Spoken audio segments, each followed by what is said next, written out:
Olá, pessoas! Então, hoje vamos continuar o conteúdo que falamos na aula passada sobre tribos urbanas, né? Hoje vamos falar sobre gostos, certo? Os gostos, vocês sabem, né? Temos aquela questão, gosto se discute, gosto não se discute. E vamos falar um pouco sobre isso e como isso tem grandes implicações nas relações e interações sociais. Então já sabem como é o ritual de estudo, né? Pega um caderno, a caneta para anotar os pontos principais da aula e vamos seguir em frente. Então, primeiramente, eu jogo logo a pergunta: gosto se discute? Vocês sabem, né, que as tribos urbanas elas se caracterizam como um fenômeno juvenil, né, dos grandes centros urbanos, os quais se multiplicam nas últimas décadas. Então, cada vez mais vão surgindo novas tribos. Dessa forma, cada grupo possui uma estrutura interna própria, desenvolvendo sua subcultura social urbana.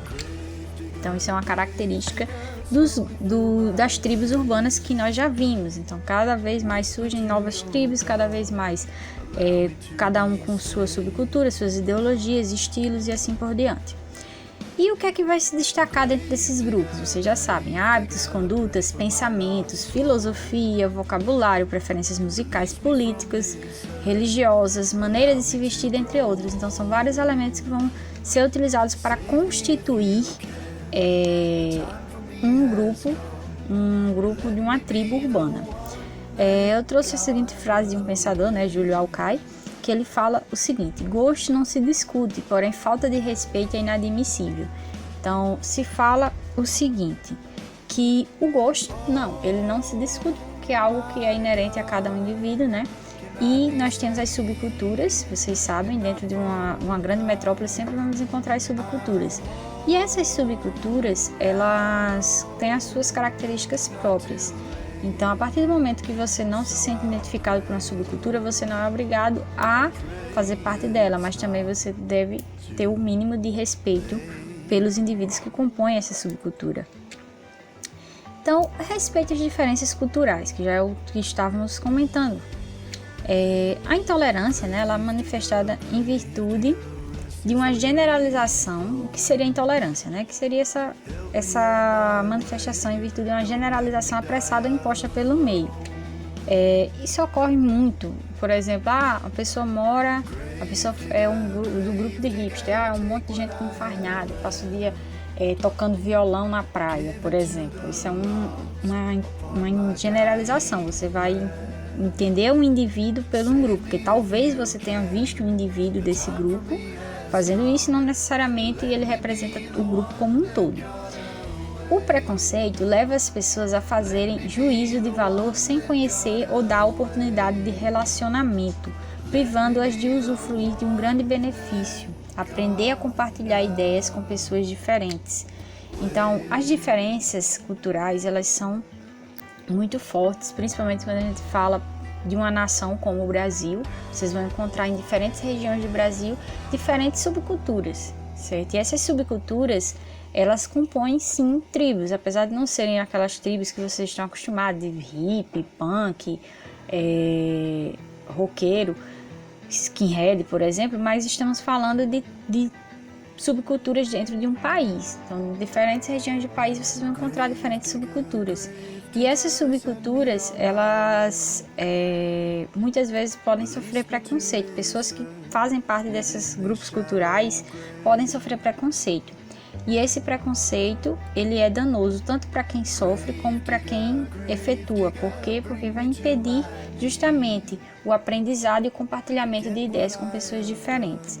E muitas vezes essa intolerância ela é gerada por causa do meio. A partir do momento que você generaliza um ponto de vista, você viu uma coisa e você quer, em detrimento daquilo que você viu, responder a de forma igual, todas as situações de forma igualitária, o que é uma forma extremamente incorreta de agir. Então, quando falamos de preconceitos culturais relacionados a tribos, nós temos o que são denominados de estereótipos. E o que seriam esses estereótipos? É um conceito ou imagem pré-concebida, certo? Então, a visão que você tem daquilo ali, padronizada e generalizada, estabelecida pelo senso comum. Então, Então, por aquele grupo pelo qual você está vivenciando, geralmente um grupo cultural, né, vai induzir você a ter um pensamento determinado em relação a determinado grupo, sem um conhecimento profundo sobre algo ou alguém. Então, você não vai ter o conhecimento, você vai produzir aquele estereótipo já a partir da sua visão. Então, eu trouxe aqui alguns exemplos de estereótipos, né? O chinês, que o pessoal pensa só naquela questão do pastel de flango, né? Pastel de flango frito, que é um estereótipo, inclusive extremamente preconceituoso. O estereótipo dos franceses, né? Que o francês toma banho, o estereótipo brasileiro. Vocês sabem que nós temos vários estereótipos, sofremos vários estereótipos, principalmente para quem vai para o exterior. Existem vários filmes que retratam muitos estereótipos, filmes, desenhos, séries, enfim, que retratam vários estereótipos em relação ao nosso país. Então, e nós sabemos que não é verdade. Dentro do nosso próprio país, nós sofremos estereótipos a partir do momento que pessoas que não são do Nordeste, por exemplo, acreditam que o Nordeste é apenas seca. Então, são estereótipos que são pregados sem as pessoas terem um conhecimento exato daquilo ali, mas elas já têm aquela visão preconcebida de algo que não conhecem. E aí, como resolver essa relação entre a percepção, né, da sociedade, das tribos, das culturas, dos diferentes gostos e a intolerância? O respeito. Então, o respeito é a chave de tudo.